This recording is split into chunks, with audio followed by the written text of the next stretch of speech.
আসসালামু আলাইকুম। নিরাজ কিচেনে আপনাদেরকে স্বাগতম। চলে আসছি নতুন আরও একটা ভিডিও নিয়ে।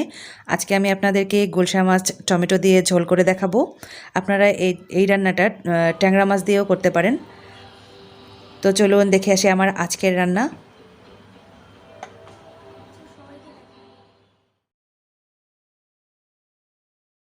প্রথমে আমি একটা প্যানে 1 কাপ পরিমাণ পেঁয়াজ দিয়ে তাতে তেল দিয়ে আমি এটাকে একটু হালকা বাদামি করে ভেজে নেব, সেজন্য দিয়ে দিচ্ছি। তেলটা আপনারা যেরকম পছন্দ করেন সেরকম করে দেবেন। আমি এখানে 3 টেবিল চামচের মতো তেল ব্যবহার করলাম। এরপর আমি এটাকে হালকা বাদামি করে ভেজে নেব। তো আমার পেঁয়াজটা বাদামি হয়ে ভাজা হয়ে গেছে। আমি এখানে 1 কাপ পরিমাণ আবারও পেঁয়াজ বাটা ব্যবহার করছি। পেঁয়াজ বাটাটা দিয়ে আমি সামান্য পরিমাণ পানি দিয়ে দিচ্ছি যাতে মশলাটা পোড়া না যায়।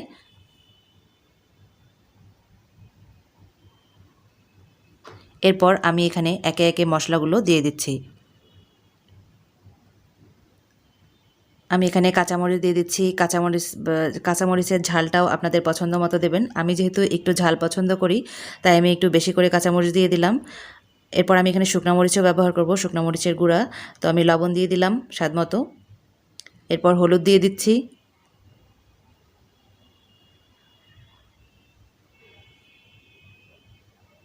তারপর সামান্য নেড়ে চেড়ে আমি এখানে আদা বাটা রসুন বাটাটাও দিয়ে দেব। অনেকেই মাছে আদা বাটা বা রসুন বাটা পছন্দ করেন না। আমি আপনাদেরকে বলবো আপনারা অবশ্যই একটু আদা বাটা একটু রসুন বাটা মাছের ব্যবহার করবেন, তাহলে আপনাদের মাছের টেস্টটা অনেক বেড়ে যাবে। তো আমি এখানে সামান্য পরিমাণ লাল মরিচের গুঁড়া দিয়ে দিলাম।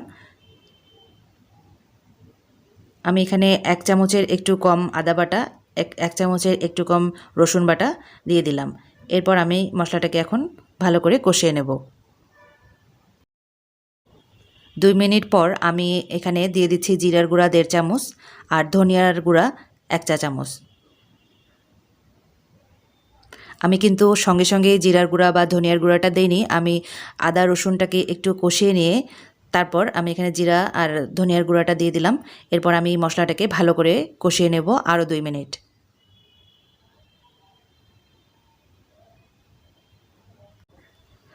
ফিরে এলাম 2 মিনিট পর। দেখতেই পাচ্ছেন আমার মশলাটা কষানো হয়ে গেছে, উপরে তেল উঠে এসেছে। এরপর আমি এখানে ধুয়ে রাখা মাছগুলো দিয়ে দিচ্ছি। দেখতে পাচ্ছেন আমি এখন মাছগুলো দিয়ে দেব।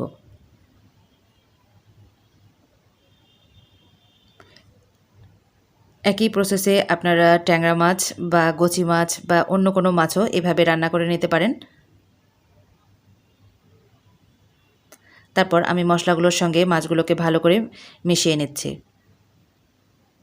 আমার সবগুলো মাছ একসঙ্গে মেশানো হয়ে গেছে মশলাগুলোর সাথে। এখন আমি এখানে পরিমাণ মতো পানি দিয়ে দেব। আপনারা ঝোলটা যেরকম পছন্দ করেন, কেউ পাতলা ঝোল পছন্দ করে, কেউ একটু ভারী ঝোল পছন্দ করে, তো সেই অনুযায়ী পানিটা দিয়ে দেবেন। আর মাছে তো বেশি পানি লাগে না, সেইভাবেই আপনারা আপনাদের আন্দাজ মতো দিয়ে দেবেন। এরপর আমি এখানে টমেটোগুলো দিয়ে দিচ্ছি।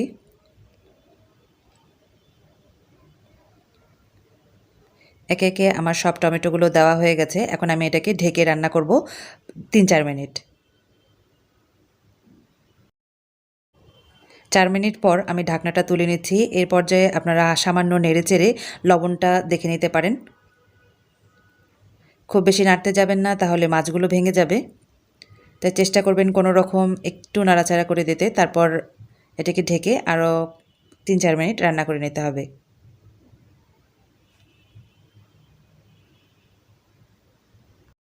আরও 2 মিনিট পর আমি ঢাকনাটা তুলে উপরে ধনিয়া পাতাটা দিয়ে দিচ্ছি।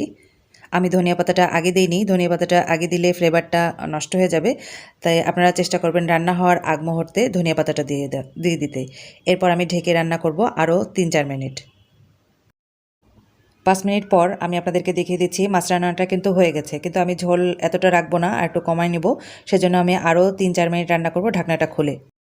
আমার মাছ রান্নাটা হয়ে গেছে। আমি এটাকে এখন নামিয়ে নিচ্ছি।